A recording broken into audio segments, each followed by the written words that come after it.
존귀하신 여러분, 오전 첫 시간에 우리는 성령님께 이끌려 살아가면서 목회하기로 다짐했습니다. 그래서 성령님이 이루시는 사랑의 열매가 우리를 통해 주렁주렁 열리기를 간절히 바라게 되었습니다. 그 다짐과 소원을 주의 성령 오셔서 찬송으로 다시 한번 주님께 아뢰도록 하겠습니다. 오전에 한번 배웠기 때문에 선창 없이 반주에 따라 두 번을 계속 부르겠습니다.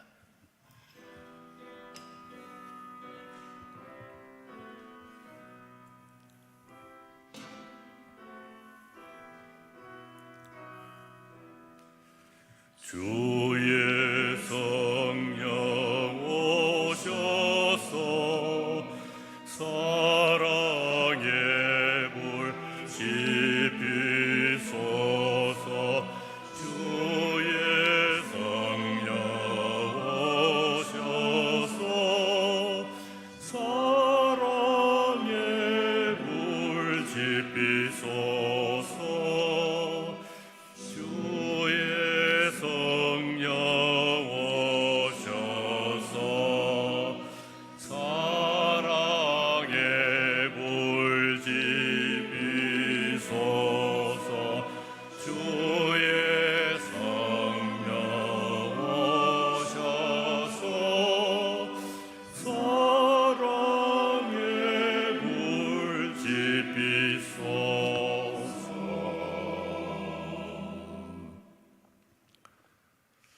부활 승천하신 주님이 우리의 이 간절한 소원을 이루어 주시기를 기도하는 마음으로 이번에는 생명의 주 예수 그리스도를 두 번 불러보겠습니다.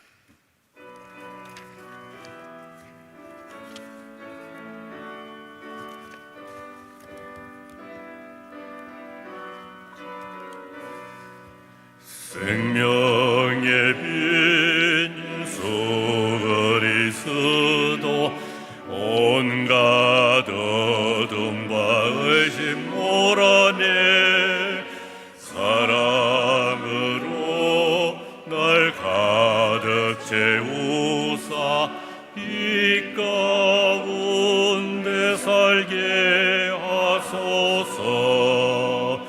생명의 빛 예수 그리스도 온갖 어둠과 의심 몰아내 사랑으로 날 가득 채우사 이 가운데 살게 하소서. 여러분 가운데 두 분 하구님이 오늘 저녁 시간을 기대하면서 공동 기도문을 보내오셨거든요. 제가 그 기도문을 읽을 때 여러분 이제 아멘으로 같이 해주시기 바랍니다. 정민혁 3학년 하구님이 보내신 기도입니다. 십자가에서 피 흘리기까지 우리를 사랑하신 주님, 우리가 이 사랑을 늘 기억하며 우리 자신과 우리 삶 가운데 만나는 모든 이들을 존귀하게 여기기를 원합니다. 우리를 통해 주님 나라가 임하도록 서로를 위해 기도하게 하소서. 예수님 이름으로 기도합니다. 아멘. 이번에는 1학년 하구이신 박선교 전도사님 기도문입니다. 만군의 여호와 하나님, 나의 기도를 들으시는 하나님을 찬양합니다. 포로된 자를 자유케 하시고 미래와 희망을 주시는 하나님께 나의 온 마음으로 기도합니다. 연약한 우리들의 기도를 들어주시옵소서. 예수님 이름으로 기도합니다. 아멘. 오늘 저녁에는 기도의 능력으로 하는 목회에 관한 가르침을 특별히 예레미야 29장 7절에서 다시 기억하려고 합니다. 이 구절에 들어있는 표현 그를 위하여 기도하라를 제목으로 삼습니다. 본문은 1절부터 8절까지입니다. 이 본문을 자세히 살피기에 앞서서 먼저 우리가 이미 잘 알고 있는 기도에 관한 성경의 가르침 가운데서 몇 가지를 복습을 해보려고 합니다. 두 본문을 함께 읽고 그 핵심 내용을 간결하게 확인해 보겠습니다. 뒤이어서 도무지 기도할 수 없을 때 할 수 있는 짧은 기도를 하나 소개해 드리겠습니다. 그리고 나서야 이제 이날 저녁 본문 말씀으로 나아가게 되겠습니다. 먼저 잘 아는 마태복음 6장 5절에서 13절을 새 한글 성경으로 교독합니다. 제가 한 구절, 여러분이 다음 구절 이렇게 읽으십니다. 5절을 제가 읽습니다. 또 여러분이 기도할 때는 겉다르고 속다른 사람들처럼 되지 마세요. 겉다르고 속다른 사람들은 회당과 큰 길 모퉁이에 서서 기도하기를 좋아합니다. 사람들에게 보이려고요. 그러나 아멘, 여러분에게 말합니다. 그들은 자기들 보상을 다 받았습니다.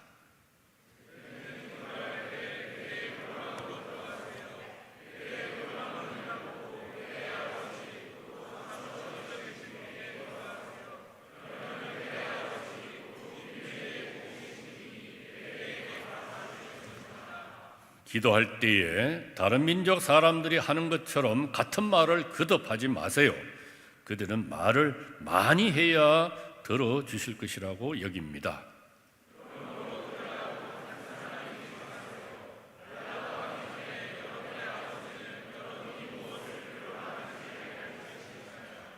그러므로 이렇게 기도하세요. 여러분은요, 우리 아버지 하늘에 계신 하나님, 하나님 이름이 높임 받으시기를 빕니다.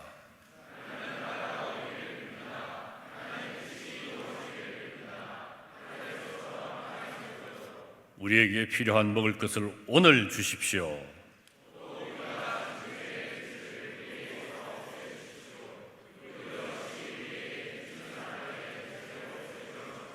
같이 읽습니다. 또 우리를 유혹에 빠지지 않게 하시고 우리를 악한 자한테서 건져내 주십시오. 나라와 능력과 영광이 영원히 하나님 것이니까요. 아멘. 이 9절에 들어있는 여러 가르침 가운데서 세 가지만 다시 기억해 보지요. 첫째, 기도는 하나님께 하는 것입니다. 사람에게 보여주려고 해서는 안 되죠. 내가 경건하게 열심히 기도하고 있다는 것을 남들에게 드러내 보이려고 기도하지는 말아야 한다는 것이죠. 둘째, 기도에서 중요한 것은 말을 얼마나 잘 하느냐, 얼마나 길게 했는가, 얼마나 감동이 되도록 기도했는가가 아니고 하나님을 그저 단순히 신뢰하는 마음입니다. 셋째, 기도는 내가 얻고 싶은 것을 해달라고 비는 것이라기보다는 하나님이 나에게 바라시는 것이 무엇인지를 여쭈어 보는 것입니다. 아침에 일어나서 무슨 기도를 하십니까? 주님, 오늘은 제가 어떻게 살아가기를 원하십니까? 이렇게 여쭈어 보지요. 오늘 이런저런 일이 예정되어 있는데 그 일을 제가 어떻게 하기를 주님이 바라십니까? 질문합니다. 오늘 이런저런 사람들을 만나기로 했는데 제가 무슨 말을 해야 하지요? 그분들을 어떻게 대해야 할까요? 여쭤봅니다. 낮에는 내가 하는 일, 내가 만나는 사람들을 통해서 주님이 나에게 하시려는 말씀이 무엇인지를 여쭙습니다. 내가 만나는 사람들을 통해서 주님이 나에게 무슨 말씀을 하시는지 여쭙습니다. 저녁에는 오늘 하루 지내는 동안 주님이 내게 해주신 말씀이 무엇인지를 다시 확인하기 위해서 여쭙습니다.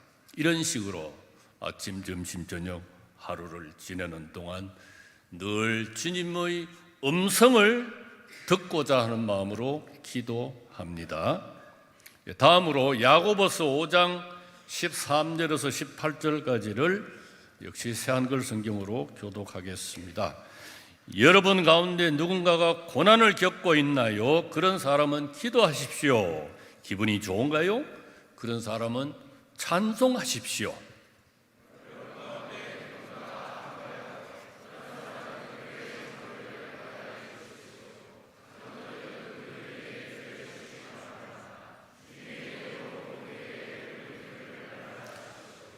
믿음의 기도는 앓는 사람을 구원할 것입니다. 주님이 그를 일으켜 주실 것입니다. 그가 죄를 저질렀다면 용서받을 것입니다.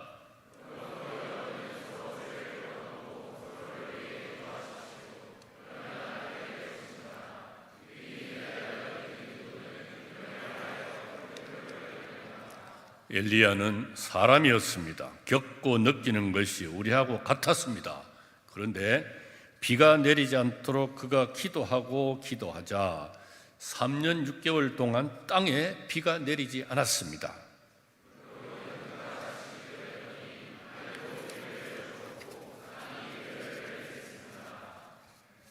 이 6절 말씀에서는 믿음의 공동체 안에서 성도들이 서로를 위해서 기도할 것을 가르치지요. 16절만 이번에는 개역개정으로 함께 소리내어서 읽어보겠습니다. 그러므로 너희 죄를 서로 고백하며 병낫기를 위하여 서로 기도하라. 의인의 간구는 역사하는 힘이 큼이니라. 역사하는 힘이 큰 기도. 본문을 좀 풀어서 말을 바꿔보면은 큰 효력을 나타내는 기도를 하자면 기도하는 사람이 의인이어야 한다고 하지요. 이때 의인은 예수 그리스도를 믿어 죄 용서함을 받고서 주님의 뜻대로 살아가기를 꾸준히 힘쓰는 사람을 가리킨다고 이해할 수 있습니다. 따라서 이 말씀에서는 첫째로 죄를 고백할 줄 알아야 기도의 능력을 경험할 수 있다고 가르치지요. 죄를 그대로 두고 하는 기도는 올바른 기도가 되지 못합니다. 역사하는 힘이 큰 기도, 큰 효력을 내는 기도는 둘째로 다른 사람을 위해 하는 기도입니다. 나 자신만을 위해 하는 기도는 큰 효력을 내는 기도가 되기 힘듭니다. 셋째로는 의롭게 살려고 힘써야 능력 있는 기도를 할 수 있다고 가르칩니다. 넷째로는 매달려 드리는 기도, 간절한 마음으로 드리는 기도야말로 능력 있는 기도가 된다는 사실을 일깨워 줍니다. 그런데요, 기도가 언제나 다른 사람을 위한 기도일 수는 없죠. 내 몸이, 내 마음이 아프거나 내 삶이 고달플 때, 내 가정과 이웃에 어려운 일이 생겼을 때, 내가 분노에 가득 차 어쩔 줄 모를 때, 깊이 좌절할 때는 나 자신을 위해서 하나님께 나의 괴로움을 호소하고 하나님의 도움을 간청하지요. 시편에 그런 단원의 기도가 수십 편이 있습니다. 이번 사경의 마지막 시간에 읽을 시편 31장이 바로 그런 단원 기도문이기도 합니다. 그런데 그런 단원 기도조차 드릴 수 없는 상황에 빠질 수 있습니다. 너무 힘들고 지쳐서 기도하려고 해도 기도가 전혀 되지 않는 경우가 있습니다. 그런 때 누구나 할 수 있는 기도가 있습니다. 다음 세 구절에서 그 기도를 찾아낼 수 있습니다. 한 절씩 제가 읽기를 시작하는데 중간에 읽다가요, 함께 외칩니다. 하나, 둘, 셋 하면 그 뒤에 나오는 부분을 외쳐보시기 바랍니다. 마태복음 9장 27절에서 시작합니다. 제가 새 한글 성경으로 읽기 시작합니다. 예수님이 거기로부터 나가서 지나가고 계실 때였다. 시각장애인 2명이 예수님을 따라가며 소리쳤다. 자, 함께 외칩니다. 하나, 둘, 셋. 저희를 불쌍히 여겨 주십시오. 다윗의 자손님. 마태복음 15장 22절을 제가 읽기 시작합니다. 그런데 보라, 어떤 가난한 여자가 그 지역에서 나와서 거듭 소리쳐 말했다. 외칩니다. 하나, 둘, 셋. 저를 불쌍히 여겨 주십시오. 주님, 다윗의 자손님, 제 딸이 심하게 귀신 들려 있습니다. 마태복음 17장 15절 제가 읽기 시작합니다. 그러면서 말했다. 함께 외칩니다. 하나, 둘, 셋. 주님, 제 아들을 불쌍히 여겨 주십시오. 뇌전증에 걸려 몹시 고통을 겪고 있습니다. 여러 번 불속으로 또 여러 번 물속으로 쓰러졌습니다. 주님, 여러분 성경 읽을 때요, 성경의 주인공을 내가 떠맡고 읽으면 훨씬 실감이 납니다. 성경 읽는 방법도 다양하게 좀 연구를 하면서 읽을 필요가 있습니다. 주님, 불쌍히 여겨 주십시오. 신약 그리스를 모르는 사람도 외워둘만 합니다. 퀴리에 엘레이손. 퀴리에는 주여 이 말, 주님. 엘레이손, 불쌍히 여겨주세요 이 말입니다. 하나님이 한글을 모르실 수가 없으니까 우리가 주님 불쌍히 여겨주십시오 해도 잘 들으시죠. 그런데 혹시 신약 원어로 좀 외치면 더 잘 들어주실까요? 우리 한번 해봅시다. 저를 따라서요. 퀴리에 엘레이손. 두 마디를 합칩니다. 퀴리에 엘레이손. 기도를 하기 힘들 때요, 이 그리스 말로 두 마디 기도를 한번 계속 해보시는 거예요. 퀴리에 엘레이손, 퀴리에 엘레이손.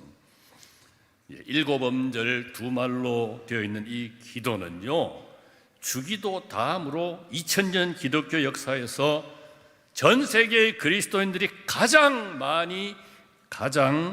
자주 드려온 기도입니다. 그래서 공예배에서도 퀴리에 엘레이손에 가락을 붙여서 기도 찬송으로 부르기도 했습니다.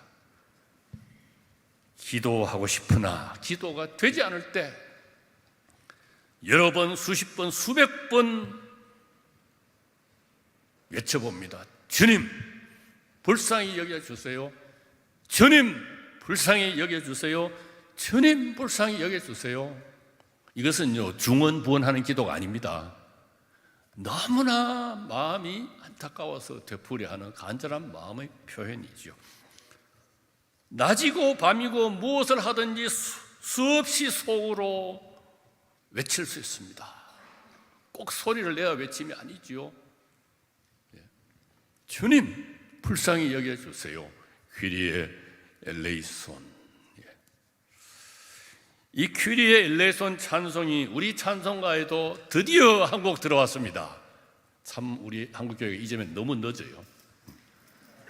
632장 주여 주여 우리를 불쌍히 여기소서를 중창단이 한 번 부른 다음에 함께 두 번 부르겠습니다.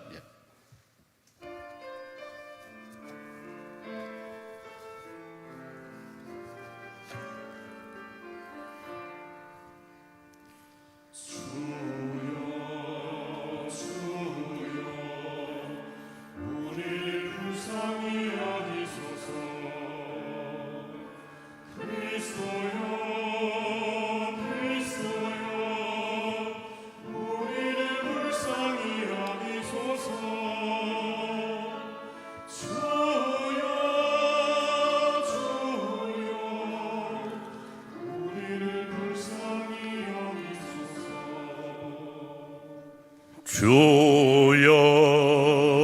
주여 우리를 불쌍히 여기소서. 그리스도여 그리스도여 우리를 불쌍히 여기소서. 주여 주여 우리를 불쌍히 여기소서. 주여 주여 우리를 불쌍히 여기소서. 주여 그리스도여 우리를 불쌍히 여기소서. 주여 주여 우리를 불쌍히 여기소서. 이제 7가지 기도문을 7사람이 나누어 읽고 매번 이 찬송으로 우리 모두 우리의 마음도 함께 기도문에 짓도록 하겠습니다.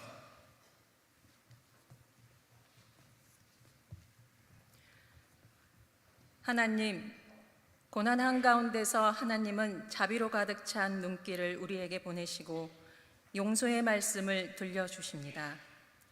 뉘우칠 줄 모르는 저의 어리석음도 용서해 주십시오. 우리를 불쌍히 여기셔서 온 마음으로 주님께 돌아가도록 이끌어 주십시오.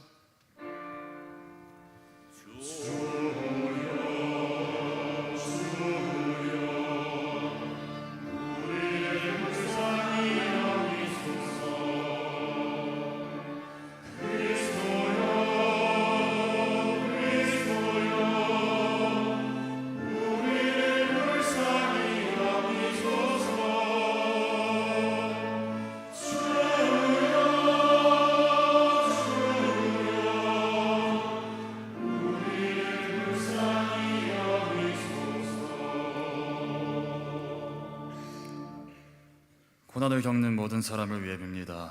괴로움을 겪으며 좌절하는 사람들을 기억합니다. 불쌍히 여기셔서 고통에 짓눌리지 않고 힘차게 일어나 굳세게 나아가게 해주십시오.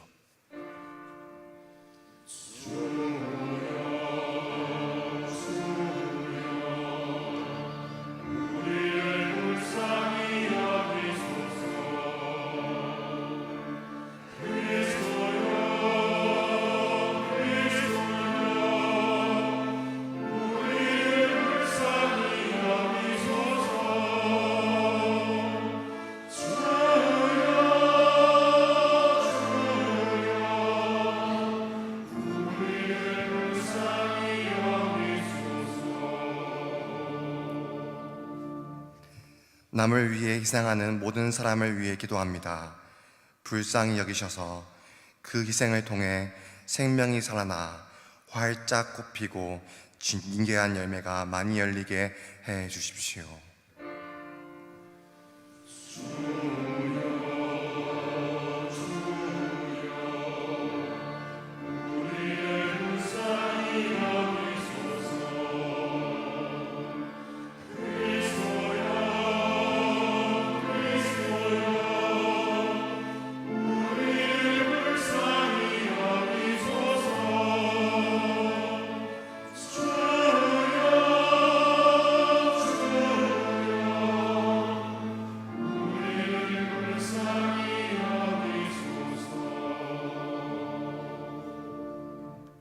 고집스럽게 주님의 복음에 맞서는 사람들을 불쌍히 여기셔서 굳게 닫힌 마음 문을 활짝 열어 제치고 주님의 말씀을 받아들이게 해 주십시오.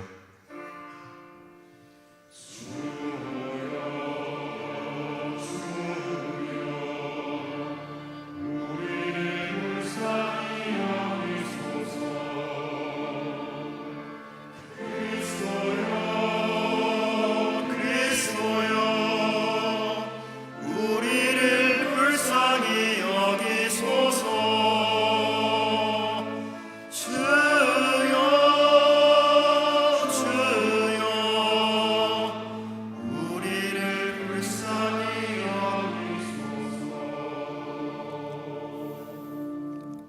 예수 그리스도 주님, 우리가 주님의 십자가를 우러러 보고 주님께 경배합니다.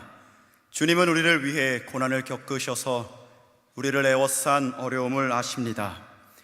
우리를 불쌍히 여기셔서 주님이 지으신 짐을 우리가 기꺼이 질 수 있게 도와주십시오.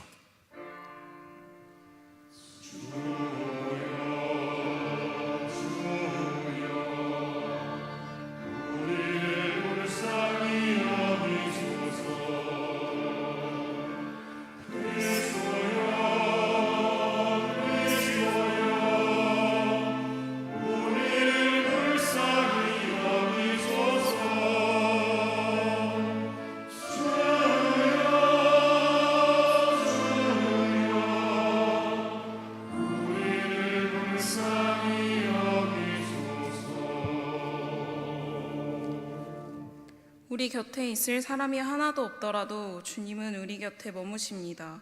사람들이 우리를 잃어버릴지라도 주님은 우리를 잊지 아니하십니다.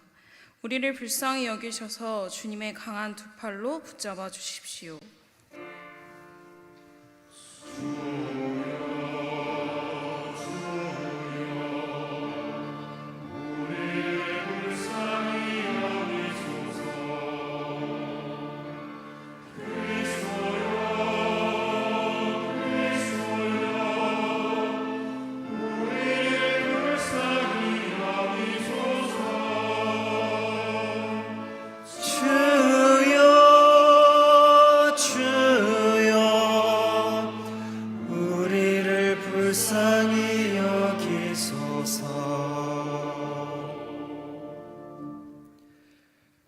우리의 눈과 마음을 열어 다른 사람들의 고난을 보고 느끼게 해 주십시오. 우리 삶의 근거가 되는 사랑을 우리가 오늘 만나는 사람들에게 어떻게 전해줄 수 있을지 길을 가리켜 보여주십시오. 예수님 이름으로 기도합니다. 아멘.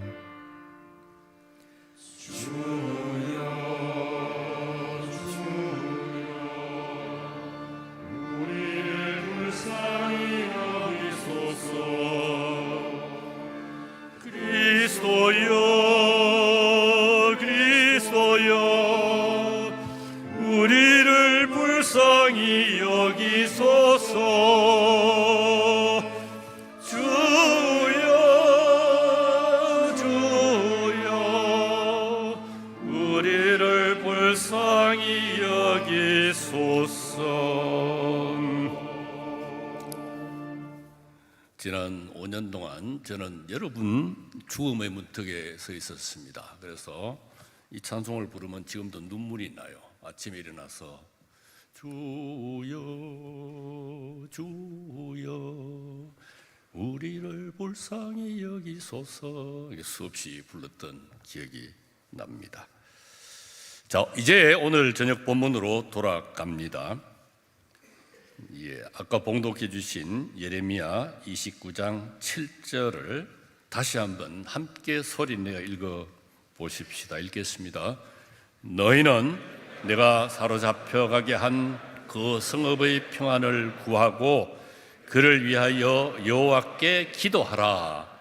이는 그 성읍이 평안함으로 너희도 평안할 것입니다. 여기서요, 그를 위하여 하고 기도하라를 뽑아서 한 대 묶었습니다. 그를 위하여 기도하라. 여러분, 설교 제목이 중요한 까닭은요, 청중들이 그 말씀을 잊지 않게 하는 데 있습니다. 오전에 제목이 뭐였습니까? 성령님께 이끌려. 다른 거 다 잊어버려도 괜찮아요. 그런데 그 7글자는 기억하시는 게 좋죠. 성령님께 이끌려 죽을 때까지. 자, 이 시간에 그를 위하여 기도하라. 이렇게 그를 위하여 기도하라. 그가 같이 해보실까요? 그를 위하여 기도하라. 한 분도요. 그를 위하여 기도하라. 합쳐보겠습니다. 그를 위하여 기도하라. 자, 궁금한 것은 이 그가 누구냐 하는 것인데, 그걸 알려면은요, 실제 오늘 저녁 본문인 예레미야 29장 1절에서 7절 전체를 읽어보아야 합니다. 이제 모두들 빈손과 빈 마음으로 일어서 주시기 바랍니다. 일어서실 수 있는 분은요. 이번에는 봉독 전 찬송 우리의 눈으로 주님을 뵙고를 중창단이 먼저 한번 부르시고 여러분이 한번 부르시고 그 다음에 다시 한번 중창단이 사성부로 부르는 것으로 봉독 찬송을 대신하겠습니다. 예.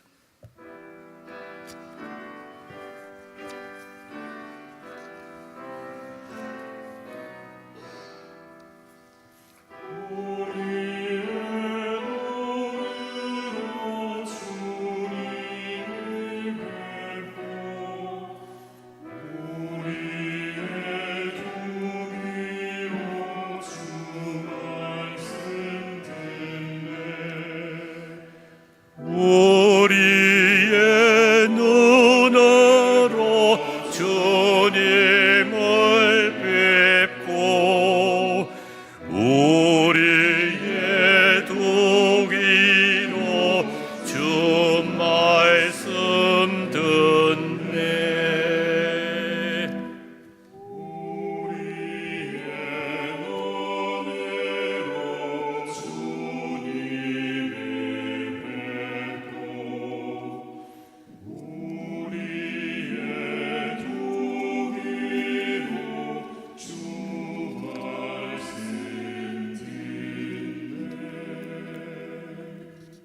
선지자 예레미야가 예루살렘에서 이 같은 편지를 느부갓네살이 예루살렘에서 바벨론으로 끌고 간 포로 중 남아있는 장로들과 제사장들과 선지자들과 모든 백성에게 보냈는데 그때는 여고니아 왕과 왕후와 궁중 내시들과 유다와 예루살렘의 고관들과 기능공과 토공들이 예루살렘에서 떠난 후라. 유다의 왕 시드기야가 바벨론으로 보내어 바벨론의 왕 느부갓네살에게로 가게 한 사반의 아들 엘라사와 힐기야의 아들 ಗ마리아 편으로 말하되 만군의 여호와 이스라엘의 하나님께서 예루살렘에서 바벨론으로 사로잡혀 가게 한 모든 포로에게 이와 같이 말씀하시니라. 너희는 집을 짓고 거기에 살며 텃밭을 만들고 그 열매를 먹으라.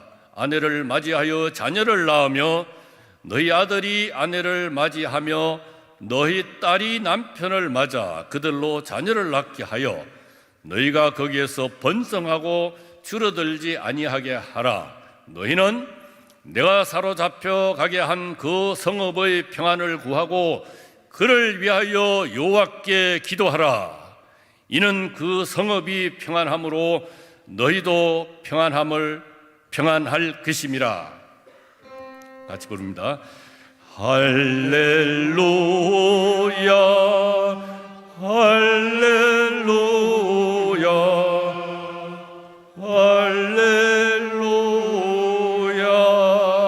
할렐루야. 다 앉으시고요. 기원전 597년쯤 유다 임금 여호야긴은 바벨론으로 사로잡혀 갑니다. 왕비와 고위 관리들과 고급 기술자들과 함께 사로잡혀 가지요. 그 사람들에게 예언자 예레미야가 편지를 써서 보냅니다. 더는 얼굴을 마주 보며 만날 수 없는 사람들에게 글로 하나님의 뜻을 전달하려 한 것입니다. 편지를 통해 전하려는 메시지는 바벨론에서 오래 여러 세대에 걸쳐 살차비를 단단히 하라는 것입니다. 바벨론으로 사로잡혀 갔지만 2년 안으로 고국으로 돌아올 수 있다, 이렇게 예언하는 사람들이 있었습니다. 하나님은 그런 잘못된 예언, 거짓 예언에 귀 기울이지 말고 거기 바벨론에서 오래 살아야 할 것이니 아예 아들, 딸 낳고 손자녀 보고 키우면서 살 채비를 하라고 예언자를 통해서 말씀하신 것이지요. 그리고는 그 성읍의 평안을 구하고 그를 위하여 여호와께 기도하라 하셨습니다. 그를 위하여 여기 나오는 대명사 그가요, 원문에는 여성 단수형입니다. 바로 앞에 나오는 그 성읍 바빌로니아의 수도 바빌론을 가리킵니다. 대제국 바빌로니아의 수도 바빌론 도성이 평안하기를 구하고 그 도성을 위하여 하나님께 기도하라고 하신 것이거든요. 여기서 구하다로 번역된 원어 동사는 물론 기도하라는 뜻으로도 쓰이지만 어떨 때는 애쓰다, 힘쓰다, 노력하다, 추구하다는 뜻으로도 쓰입니다. 평안은 잘 아시는 대로 샬롬의 번역이지요. 그 어느 면으로 보더라도 모자람도 이지러짐도 없이 번영해서 완벽하게 행복한 상황을 뜻합니다. 자, 그렇다면 그를 위하여, 그 성읍을 위하여, 바빌론 도성을 위하여 기도하라는 말씀, 이게 무슨 말씀입니까? 도무지 이해하기가 쉽지 않습니다. 따르기 쉽지 않은 명령입니다. 바빌론이 어떤 도시인데요? 우상 숭배의 나라의 수도이죠. 무엇보다도 내 조국 유다를 멸망시킨 원수의 나라의 서울입니다. 그 도성 바빌론에 사로잡혀 와서 물설고 낯선 곳에서 하루하루 가까스로 목숨 이어가는 것만 해도 힘들고 원통한데요. 그래서 이 도성을, 이 나라를 한시 앞에 하나님이 멸망시켜 달라고 기도할 마음밖에 없는 사람들한테 이 나라, 이 도성이 잘 되기를 기도하라? 그것도 이스라엘의 하나님 여호와께 기도하라? 이게 말이 됩니까? 아멘 할 수 있겠습니까? 오늘 우리가 이 말씀을 읽으면 산상수훈의 생각납니다. 원수를 사랑하라. 그 수준의 말씀이죠. 너희를 박해하는 사람을 위해서 기도하라는 말씀도 떠오릅니다. 그를 위하여 기도하라, 바벨론 성읍을 위하여 기도하라 하신 까닭이 있습니다. 바로 그 뒤에 나오거든요. 그 성읍이 평안함으로 너희도 평안할 것임이라. 바빌론 도성이 안정되고 평화롭고 번영해야 그 안에서 몇 세대를 살아야 할 너희도 편할 거 아니냐, 뭐 이런 말씀입니다. 예레미야서에는 바벨론이 자주 등장합니다. 북왕국 이스라엘이 아시리아에게 멸망당하고 한 100년 세월이 흘렀지만 남왕국 유다 사람들은 정신 차리지 못했습니다. 북왕국보다도 더 심하게 하나님을 배신합니다.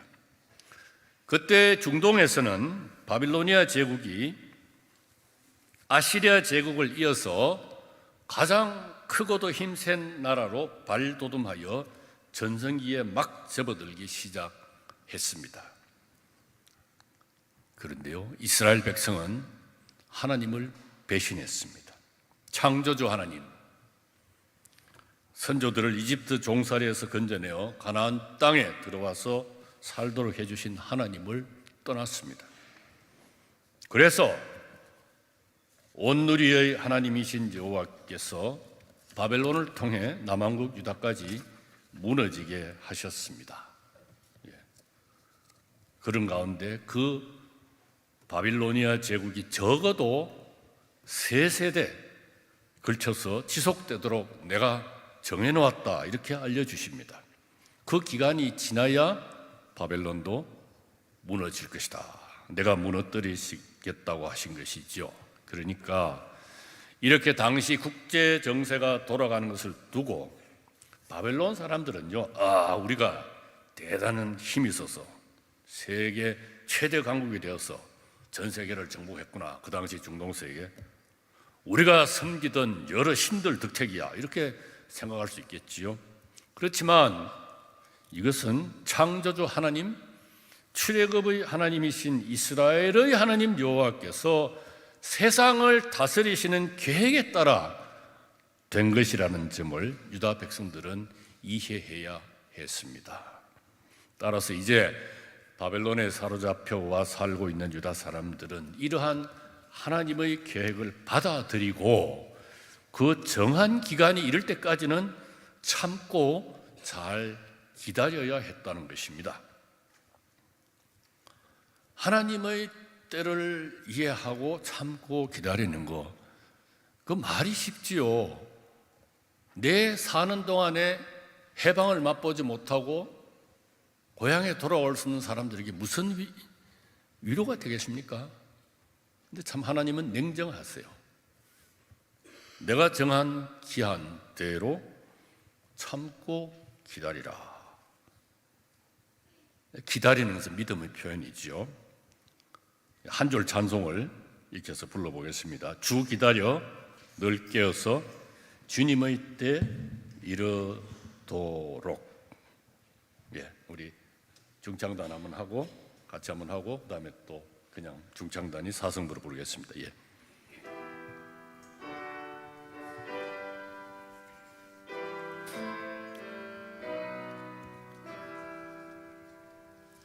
주 기다려 늘 깨어서 주님의 때 이르도록.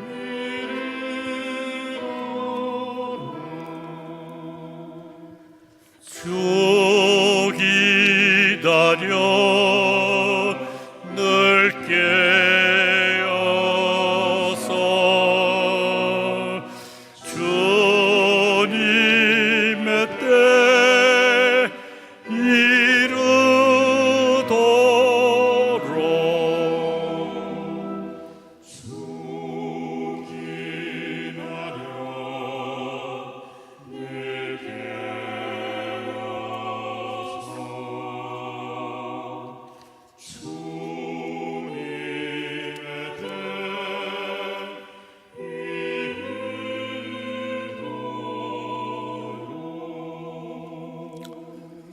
늘 이제 바벨론에 사로잡혀 와 있는 사람들은 그 회복과 구원의 때를 기다리면서 마음에 그리 내키지 않지만 원수의 나라 도성이 잘 되고 안정된 가운데 번영하도록 힘을 모아야 했습니다.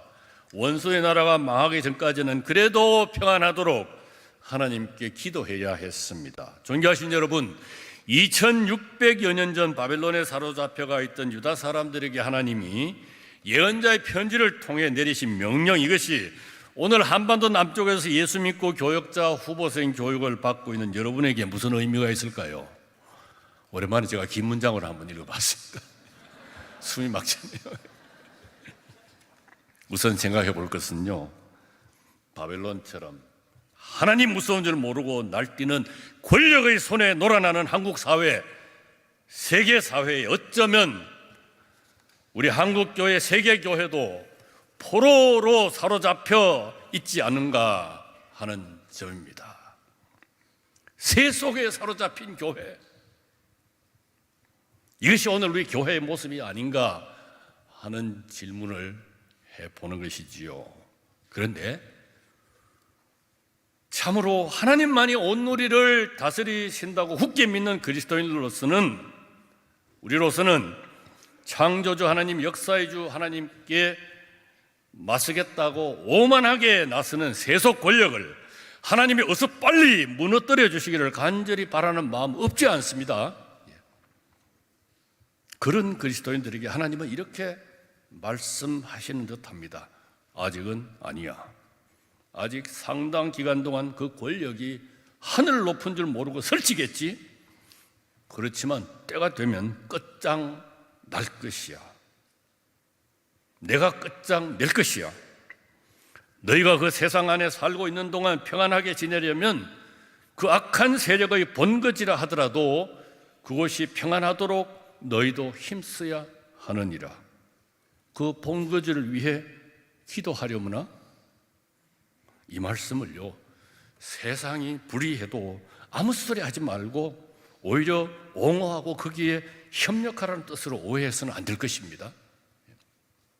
그보다는 악한 세상 권력이 당장 사라지거나 무너질 것 같지는 않은 상황에서 그 불의한 세상이 우리 그리스도인들이 살아가는 삶의 터전이므로 그 세상이 잘 되도록 같이 힘쓰고 위해 기도하지 않을 수 없다는 뜻으로 이해해 봄직합니다. 그 세상이 잘 되도록 하는 일에는 불의를 줄이고 없애기 위해 힘쓰는 것도 포함됩니다. 그뿐만이 아니지요. 하나님은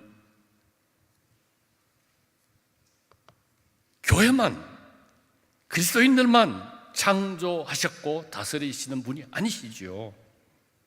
온 무리를 창조하여 다스리십니다. 온 세상 사람을 창조하시고 다스려 오셨습니다. 따라서 하나님의 백성은 그 하나님을 생각해서라도 세상을, 죄악 세상을 위해 기도하고 그 불의한 세상을 좋게 바꾸기 위해서 나서지 않을 수 없지요. 바로 여기서 이제 나 자신, 나와 가까운 사람들, 우리 교회, 우리 교단, 우리 나라를 위해서 기도할 뿐만 아니라 전 세계를 위해 우리의 기도의 폭을 크게 넓혀야 함을 깨닫습니다. 유럽 교회의 경우에는 예배 참여자의 수가 크게 줄어들었습니다. 사실입니다. 교회가 거의 망할 지경에 이르렀다고들 쉽게 말하지요. 그런데 제가 한 40여 년 전에 겪어본 유럽 교회는 그렇지 않았습니다. 특히 깨어있는 개개인의 기도 생활과 교회의 공기도가 그랬습니다. 10수년 전에 독일에 유학가 있던 여러분의 선배 목사님 한 분이 저에게 이런 내용의 이메일을 보내오셨어요. 선생님, 우리나라는 참 복받은 나라입니다. 제가요, 가족과 함께 출석하는 독일 시골 마을 교회 예배에 오늘 참석했는데요, 설교 후 기도 시간에 남북한의 화해와 통일을 위해 독일 목사님과 교인들이 기도해 주시더라고요. 점점점. 그 이메일에서 이 목사님의 감격한 음성을 들을 수 있었습니다. 존경하신 여러분, 1950년 한국전쟁, 엄청난 피해를 이 나라의 교회가 겪었습니다. 그 뒤에 우리 한국교회 사회가 재건되고 회복되고 발전했습니다. 한국 사람들이 너무 부지런하고 한국의 그리스도인들이 믿음이 좋아서 이루어진 것일까요? 그런 점이 없지 않습니다. 그렇지만 근본적으로는 하나님이 우리를 크게 불쌍히 여기셨지요. 이런 말로 다할 수 없이 큰 은혜와 사랑을 베풀어 주신 덕택이지요. 그처럼 놀라운 하나님의 사랑은 세계 곳곳의 그리스도인들이 이 한국을 위해서 기도했다는 방법으로 나타난 것입니다. 이 사실을 우리 한국교회가 잘 기억을 못 하시더라고요. 1981년, 2년 제가 독일에 처음 들어갔을 때 독일의 그리스도인들이 5.18 이후 한국의 어지러운 정치 상황을 기억하며 한국을 위해 계속 기도하고 있더라고요. 심지어 당시에 박해받던 우리나라 정치인들의 이름까지 대면서 그분들의 안부를 물으며 우리가 더욱더 한국을 위해 기도하겠다고들 하셨어요. 1987년 11월 29일에 바그다드에서 서울로 오던 대한항공기 폭파 사건이 일어난 다음 날 아침이었습니다. 제가 다니던 독일 학교에 도착했습니다. 저를 만나는 독일 학생들과 교수님들이 저를 붙들고 두 손을 잡고 몹시 걱정스러운 표정으로 묻는 것입니다. 박 선생, 어떻게 이런 일이 일어날 수 있어요? 혹시 그 비행기에 박 선생이 아는 사람이라도 타지 않았나요? 이를 어찌해야 하나요? 성격 들고 한국을 위해 계속 기도하겠습니다. 저보다 더 한국을 위해 염려하는 모습에서 제 가슴이 먹먹해졌습니다. 다른 한편으로는요, 우리나라 방송이 생각이 났어요. 어느 나라 배기가 추락했습니다. 다행스럽게도 그 안에 한국 사람은 한 사람도 없었습니다. 앵커가 이렇게 말하거든요. 그럼 우리 국민들은 그거 보면서 휴, 괜찮다. 이렇게. 동서독이 통일된 이후에 지난날 동독에 속했던 도시 가운데 하나인 라이프치히 방문할 기회가 있었습니다. 거기에는 1980년대 말 매주 월요 기도회를 통해서, 여러분들이 좀 기도 열심히 하시는데, 매주 월요 기도회를 통해서 10년을 지도로 기도한 끝에 통독의 직접적인 계기를 마련했던 교회가 있습니다. 그 교회에 들어가 봤는데요, 예배당 한쪽 편에 현수막이 있습니다. 독일 교회 현수막 잘 안 붙여요. 그런데 거기 여러 나라 이름이 있는데 코레아 적혀 있어요. 자신들은 통일을 이루었지만 아직 분단의 고통 가운데 신음하는 한반도 사람들을 기억하고 기도한다는 것이죠. 연대한다는 것이죠. 이런 기억은 다른 데서도 이어집니다. 독일보다도 우리나라에서 더 유명해진 독일 신학자가 있죠. 디트리히 본헤퍼. 이 우리 고 교수님이 전공하셨죠. 디트리히 본헤퍼의 선조들이 수백 년 동안 목회자로 행정가로 활동하며 살았던 남부 독일의 전통 오랜 작은 마을이 하나 있습니다. 저도 몇 개월 거기 머무른 적이 있습니다. 그 마을 한가운데 예배당을 찾아갔습니다. 누구나 와서 기도하고 기도문을 써붙일 수 있도록 교회 한쪽 편에 조용한 기도 공간을 마련해 두었습니다. 그 세워둔 십자가 아래에 붙어 있는 기도문을 읽었는데요, 이런 게 나옵니다. 한국의 평화 통일을 위해 기도합니다. 글씨로 보아서 한국인 방문자가 써붙인 것으로는 보이지 않았어요. 제 개인적 얘기하는 것을 용서해 주시기 바랍니다. 서양 기독교인들이 세계 곳곳의 어려운 지역을 위해서 끊임없이 기도해온 혜택을 제가 제대로 받았다는 사실을 알려드리고 싶은 것이죠. 42년 전에 제가 독일 정부 장학생으로 가족을 데리고 독일에 도착했습니다. 그 후 7회 동안 저를 지도해 주신 선생님, 스위스 분입니다. 제 가족과 저희 든든한 후원자가 되셨습니다.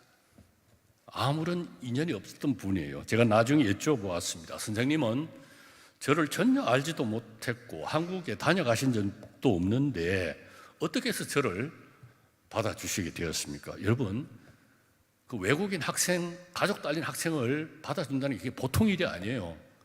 그냥 논문 지도한 정도가 아니고요, 그 가족 생활 전체를 책임져야 되는 무서운 일입니다. 잘 안 해요, 외국 사람들이. 대답이 이러합니다. 독일 학술교류처에서 박아무개 관련 서류를 독일 어느 대학교 신학부로 보냈다는 것입니다. 이 사람을 지도해 줄 조수를 찾는다. 지원자가 있으면 연락해달라. 이런 것이지요. 이분이 그 서류를 보고는 스스럼지 않고 내가 하겠습니다. 이렇게 나섰다는 것입니다. 제가 다시 여쭙죠. 어떻게 그렇게 한 번 본 적도 없고 만난 적도 없고 그런데 대뜸 결심하셨습니까? 1950년 6월 25일 한국에서 전쟁이 일어났을 때 자신은 15살 소년이었다는 것이죠. 신문을 보면서 이제 세상 소식을 알아가던 중이었는데 그날 아침에 저 멀리 코리아에서 전쟁이 일어났다. 그렇게 해서 그때부터 이분은 그 전쟁이 난 나라에 대해서 관심을 가지게 되었다는 것이죠.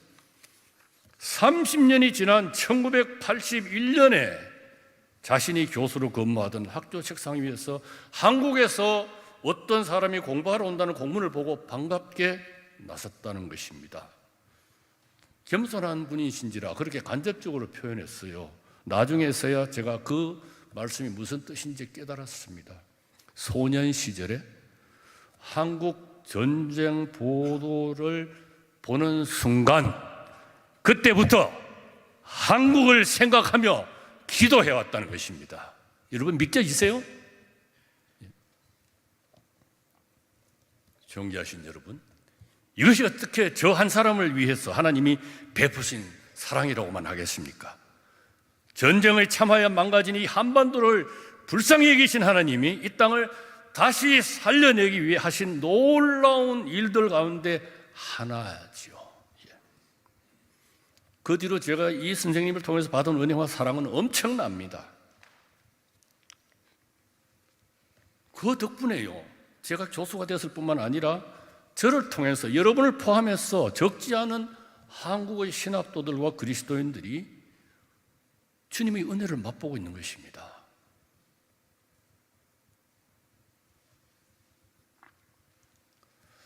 이전에 여러분과 함께 부르고 싶은 찬송이 또 하나 있지요. 주님의 나라를 위한 기도, 우리 최일선 목사님이 우리 전통 가락으로 지으신 것인데 1절을 중창단이 부르고 또 1절을 같이 부르시고 2절은 중창단이 사성부로 불러주겠습니다. 회중은 속으로 함께 부르십시다. 자.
일절을 같이 부릅니다.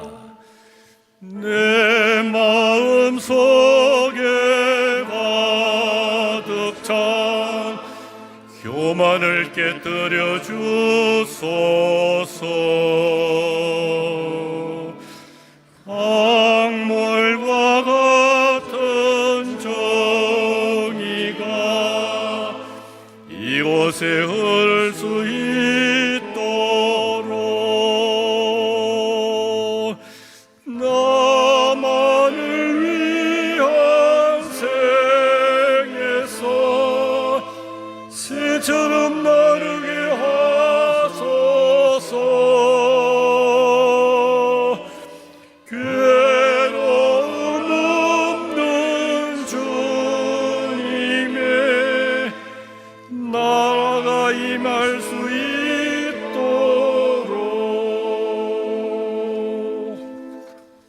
이곳에 고통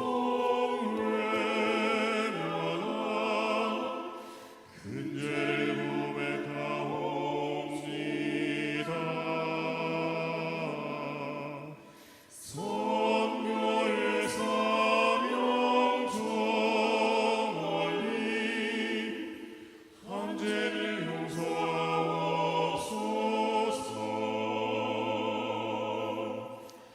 하나님 향한 영광이 가리움 무너지 마소서.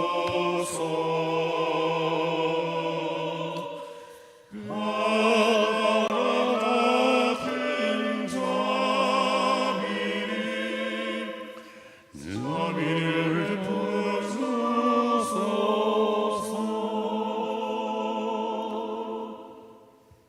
그를 위하여 기도하라, 이 말씀을 내용을 보면은 세계를 위하여 기도하라는 말씀이 됩니다. 세계를 위한 기도를 저는 또 다른 방식으로 경험합니다. 81년에 제가 혼자 독일에 들어가서 몇 달 살던 때가 있었습니다. 독일 남부 지역에 머물렀는데 그때 이미 저는 안수받은 목사로서 독일 목사님들이 도대체 어떻게 목회하는지가 몹시 궁금했습니다. 국내에서는 독일은 자유주의의 본고장, 신신학의 땅에서 계속 비난하는 소리만 들었거든요. 도대체 이 사람들이 어떻게 목회를 하길래 이런 소리를 하느냐. 그래서 그 지역의 목회자 모임이 있다고 해서 그냥 막 찾아갔습니다. 제 신분을 밝히고 거리낌 없이 얘기를 꺼냈는데 참석할 수 있게 해주더라고요. 모임이 진행되면서 소개하라 그래서 제가 누구라고 얘기를 했습니다. 한국에서 와서 잠시 머무는 중인데 여러분들이 어떻게 목회하는지 대단히 궁금해서 왔다고 당돌하게 말했죠. 모임이 있은 지 며칠 지나지 않아서 머리가 하얀 할머니 한 분이, 독일 할머니 한 분이 제 숙소로 찾아왔습니다. 그 목회자 모임에서 저를 보고는 너무 반가워서 수소문한 끝에 숙소를 찾아왔다는 것입니다. 자신은 목회자의 딸인데 평신도 설교자였던 남편은 일찍 세상을 떠나고 지금은 혼자 산다고 했습니다. 한국, 일본 등 해외 선교에 관심이 많아서 특별히 아시아에서 오시는 그리스도인들이 있으면 늘 찾아가서 만난다고 교제한다고 밝히셨습니다. 이렇게 그분과의 교제가 시작이 되었는데요. 나중에는 그분을 제가 어머니라고 부르게 되었습니다. 저는 10살 때 어머니를 잃었어요. 그분은 저를 아들로, 제 아내와 아이들은 그분의 며느리와 손자가 되었습니다. 이분을 통해서 또 다른 독일 할머니 두 분과 할아버지 한 분도 만났습니다. 저희 가족이 독일에 머무는 동안에 큰 사랑을 받았습니다. 지금은 모두 돌아가신 지 여러 해가 됐습니다. 이 독일 할머니 댁에 저희 가족이 방학 때면 가서 머물렀습니다.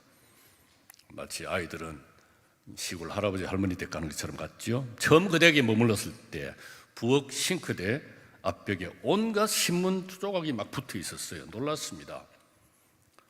이게 뭡니까? 대답이 이렇습니다. 그거 지난주 신문에 난 기사들인데 이런 나라에서 재난이 일어났다고 하잖아. 그래서 내가 이 기사들을 보면서 기도하는 거야. 그 순간 저는요, 거룩한 충격을 이기지 못해서 잠시 멍해졌습니다. 그렇구나. 그래, 맞아. 그리스도인들은 세계를 위해 기도하며 세계의 고통을 함께 지고 가는 사람들이야. 이렇게 세계를 위해 기도하는 그리스도인들이 있었어. 하나님이 아직도 이 죄악 많은 세상을 어여삐 보고 계시는 게지. 여러분, 제가 은퇴 직전에 아내와 함께 배낭을 메고 유럽을 러시아에서부터 밑으로 쭉 해안을 타고 한번 여행한 적이 있는데요. 그때 또 감동적인 기억이 있어요. 가는 곳곳마다 직업인지라 제일 눈에 들어오는 것이 예배당이에요. 아니면 성당. 근데 유럽의 예배당, 성당에 들어가면요, 기도실이 꼭 있습니다. 누구나 들어갈 수 있는데 들어가는 데마다 기도실에 사람들이 기도를 하는데요, 청년들도 많이 있어요. 무릎을 꿇고 간절히 기도하고 있습니다. 러시아에서부터 쭉 밑으로까지. 제가 속으로 그렇구나, 온 세계가 기도하는구나, 온 세계 청년들이 기도하는구나. 그래서 세상이 아직도 이 정도로 유지가 되는구나.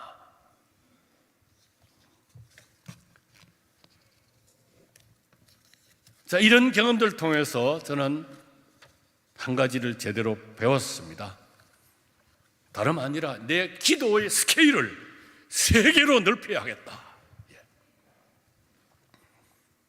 이분들이 이토록 넓은 시야를 가지고 세계를 바라보고 일상생활에서 매일매일 기도하는 전통은 그저 개인의 경건 생활로만 끝나지 않습니다. 교회의 주일 예배 순서에도 반드시 세계를 위한 기도의 시간이 있더라고요. 설교 뒤에. 여러분, 우리나라에서 그런 교회를 보신 적이 있어요? 보기 힘듭니다. 이 점에서 우리 한국 교회와 한국의 그리스도인들은 우리보다 먼저 믿은 전 세계 교회와 그리스도인들에게 엄청난 빚을 지고 있다고 할 수 있습니다. 유럽의 그리스도인들이 기도한 것은 그저 다른 나라의 그리스도인들만을 위한 것이 아니었다는 사실도 잊을 수 없습니다.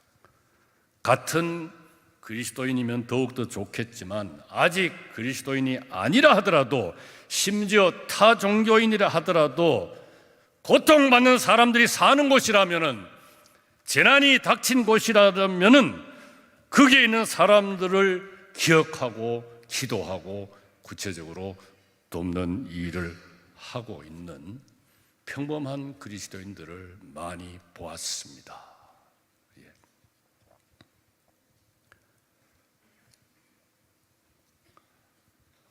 저에게 어머니처럼 된 이 할머니는요, 나중에 소천하기 직전까지도 힘자란 데까지 어렵게 살아가고 있는 회교국가 출신 가정의 어린아이들을 돌보는 일에 힘쓰시더라고요. 세계를 위한 기도를 생각할 때 또 생각나는 사람들이 있습니다. 이번에는 유럽 서양 백인들 얘기가 아닙니다. 우리하고 비슷한 인종의 사람들인데 신해산 기슭에서 잠시 만났던 여자 수도원의 수도사 몇 분입니다. 아마 여기 성지답사 다녀오신 하고들은 그 수원에 들르셨는지 모르겠는데요. 이 집들 거쳐서 신해산으로 가던 도중에 자그마한 수도원에 들렀습니다. 방문객은 수도원 안에 들어갈 수가 없더라고요. 수도원 입구의 매점에서만 머물 수 있습니다. 그 매점에서는 수도원 안에 계시는 분이 뜨개질이나 바느질로 만든 손수건 등의 작은 물건을 팔고 있었습니다. 수도원 유지 경비를 그렇게 마련하고 있었던 것입니다. 잘 통하지 않은 말로 그 매점에 계시는 분에게 여쭤봤습니다. 이 황량한 들판의 수도원 안에서 무슨 일을 하시면서 어떻게 지내십니까? 답이 이렇습니다. 우리는요, 늘 세계를 위해서 기도하고 있어요. 제 가슴이 다시 뭉클해졌습니다. 그렇구나. 이렇게 세상 구석구석 외진 곳에서도 세계를 위해서 기도하시는 분들이 계시는구나. 모두들 제 잘난 맛에 살아가는데 알아주지도 않는데 평생. 제가 한 달 전쯤에 제 오랜 친구인 독일 목사님으로 받은 이메일도 한번 소개해 드리겠습니다. 우리 내일 저녁에 이분이 작곡한 보네퍼 노래를 우리가 배워볼 텐데요. 우리 학교도 한번 다녀가셨어요. 4월 9일이 보네퍼 처형일입니다. 이분이 이제 베를린 보네파우스 관장으로 10수년 계시기 때문에 독일 교계 신문에 이제 기고를 했다는 하면서 4월 9일이니까 아직 정식으로 게재된 건 아니고 원고를 저한테 보낸 거예요. 그 원고를 읽다가 제가 한번 이거는 우리 800명 모이는 우리 신학생들 모임이 있는데 한번 읽을 테니까 허락해달라고 해서 허락을 받았어요. 판권에 문제가 없습니다. 이스라엘과 팔레스타인의 시민사회에는 국경과 장벽을 뛰어넘어 함께 평화의 길을 가며 이스라엘과 팔레스타인의 믿을 만한 평화를 이루기 위해 결연히 발걸음을 제척하고 있는 사람들이 있습니다. 이를테면 평화를 위해 싸우는 사람들, 평화를 일구는 여성들, 이런 사람들입니다.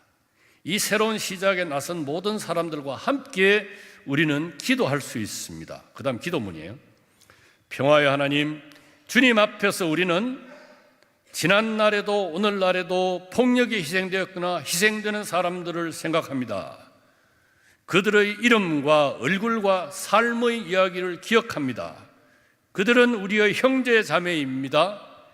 그리스도의 이름으로 하나님께 빕니다. 정오와 전쟁이 춤추는 곳에 주님의 영이 화해를 이루어 주시기를 간절히 빕니다. 이렇게 기도문이 이 기도로 끝마쳐요. 이 이메일을 받고서 저도 가만히 있을 수 없잖아요. 답을 보냈습니다. 답 끝에 이렇게 적었습니다. 우크라이나와 러시아, 이스라엘과 팔레스타인, 또 온갖 불의 가운데 고통받는 사람들을 위한 전 세계 그리스도인들의 기도에 나와 아내도 함께 하고 있다네. 최소한 체면은 지켜보려고요. 사실 저는 주말마다 세계 뉴스를 점검해서 아내와 함께 기도합니다. 부족하지만 세계를 위한 기도가 몸에 일상생활에 배어있는 오랜 경건의 전통. 우리 한국 교회의 기도는 왜 이리도 그 폭이 좁을까요? 이제 우리도 부지런히 힘써서 우리의 바벨론인 세속 세계를 위해서 기도하는 버릇을 들이면 좋겠습니다. 그를 위하여 기도하라. 존귀하신 여러분, 이제 한국 교회의 그리스도인들은, 또 그래서 목회자 후보생인 여러분도 그저 나 자신, 내 가족, 내 친척, 내가 출석하는 교회, 내가 속한 단체, 노회, 총회를 위해서 기도할 뿐만 아니라 다른 사람, 다른 가족, 다른 교회, 다른 교파, 다른 노회, 다른 교단, 다른 신학교, 다른 나라, 마침내 온 누리에서 벌어지는 상황을 두고서도 끊임없이 기도하는 우리가 되면 정말 좋겠습니다.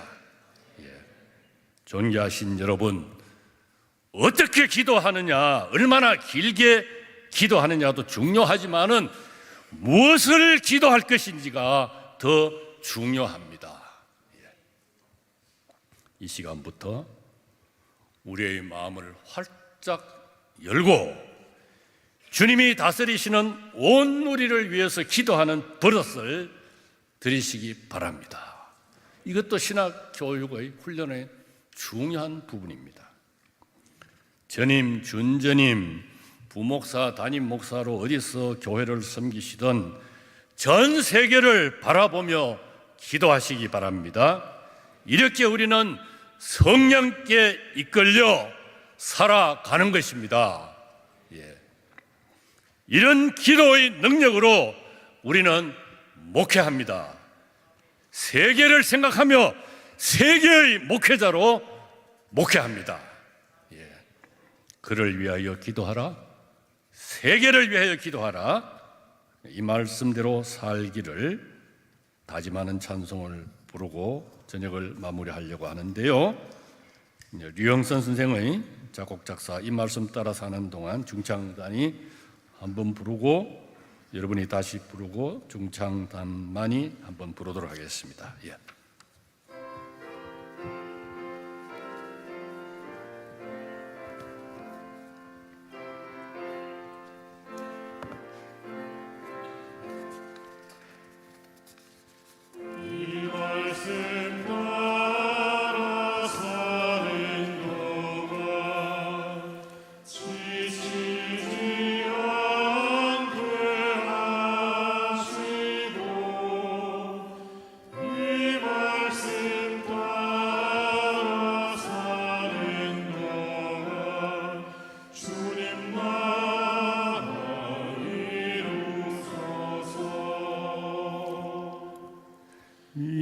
말씀 따라 사는 동안 지치지 않게 하시고 이 말씀 따라 사는 동안 주님 나라 이루소서.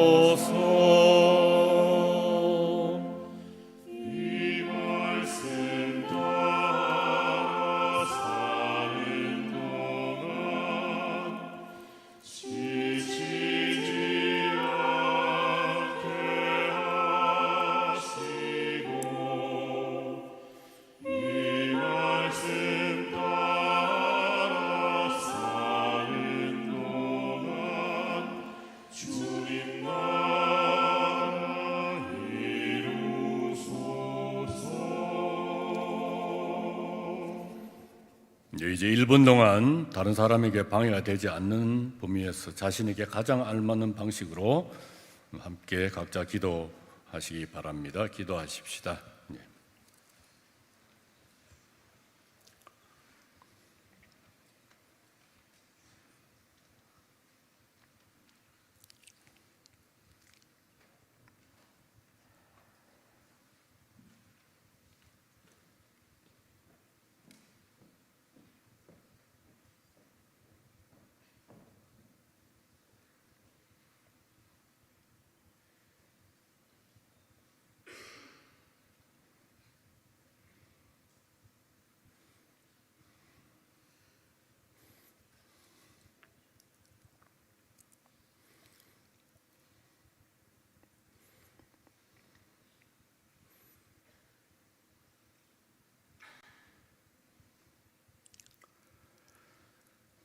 하나님, 우리의 바벨론 성읍을 위하여 더욱 힘써 기도하겠습니다.